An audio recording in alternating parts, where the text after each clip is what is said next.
Wish you all a very good day and God's many blessings as you celebrate life, as you contribute to the kingdom of God by remembering what St. Paul writes again, what I mentioned in the last video, Romans chapter 12.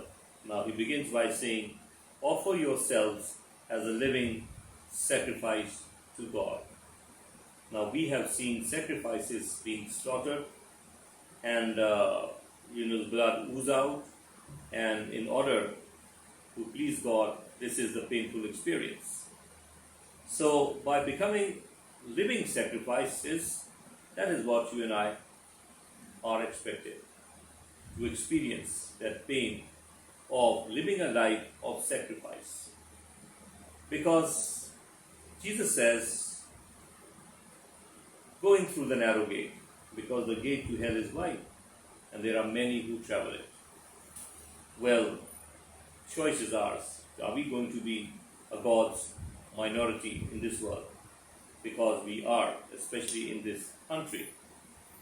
Now, bullying, getting sidelined, or insulted, or being deprived of benefits is something that is going to be part of the slice we have chosen.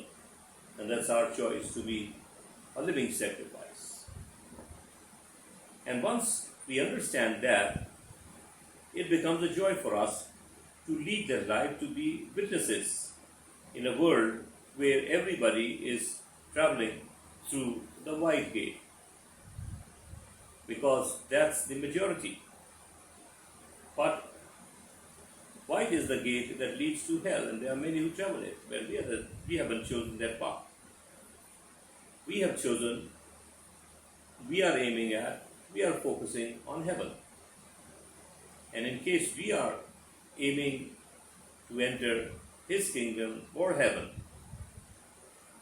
well, this sacrificial life is going to help us.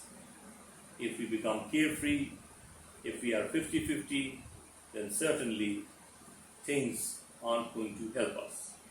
So let's understand this, and once we understand it, it might become our own nature, because we know the consequences of traveling through the wide gate is ultimately going to land us somewhere else and not the destination for which we have started. God bless us. आमीन। सबको जय मसीह की। आपको आज का दिन मुबारक हो, जब हम इस जीवन के पर्व को मनाते हैं, खुशी मनाते हैं।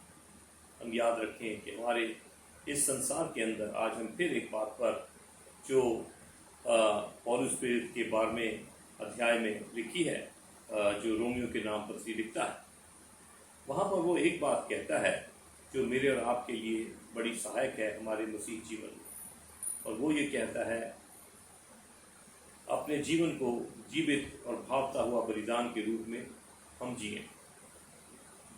हम जानते हैं कि बलिदान जब दिया जाता है तो जो जानवर होता है उसको बड़ी पीड़ा होती है, जब उसको मार करके उसकी दर्द और पीड़ा के साथ उसका जब खून बह जाता है, बड़ी दर्दनाक एक सीन है। लेकिन उसका उद्धार किस के ऊपर आ जाता है? जो उस कार्य को कर रहा है। ये हमारा सोचने की शायद तरीका है। लेकिन जो पौलुस प्रेरित लिख रहा है वो कुछ ऐसी बात लिख रहा है। वो कह रहा है कि वो एक समय के नहीं है, वो तो मर जाता है जानवर। ये तो है, ये जीवित बलिदान है कि हमारे जो जीवन शैली हो वो ऐसी हो जिसके अंदर प्रतिदिन हर स्थिति में मैं और आप क्या कर रहे हैं, हम अपने को ये मान के चल रहे हैं कि मैं तो एक जीवित बलिदान हूँ। और अगर ये हमारी समझ में आ जाता है तो ये हमारा स्वभाव बन जाता है। क्या प्रभु यीशु ने कहा? उसने कहा, तंग रास्ते से प्रवेश करो क्योंकि चौड़ा है मार्ग जो हमें नरक की ओर ले जाता है, और बहुत हैं जो उसको रास्ते पर चलते हैं।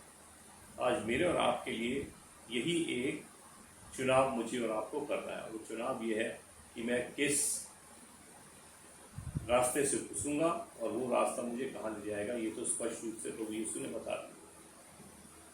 हमारा जीवित बलिदान बन के रहना और इस संसार के अंदर एक ऐसा जीवन जीना जिसके अंदर हम अपनी त्यागमय स्वभाव के द्वारा ऐसी परीक्षाओं को पार कर देंगे जो हमें वास्तव में वहीं ले जाएंगे जिसके लिए हमने शुरुआत करी।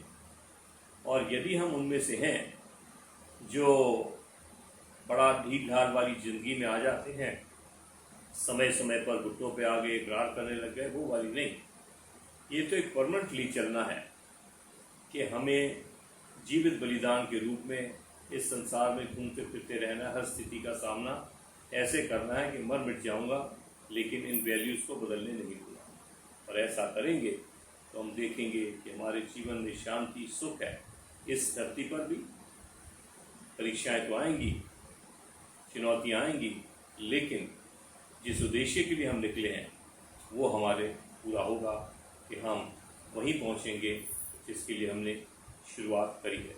परमेश्वर हम सबको आशीष दे। आमीन।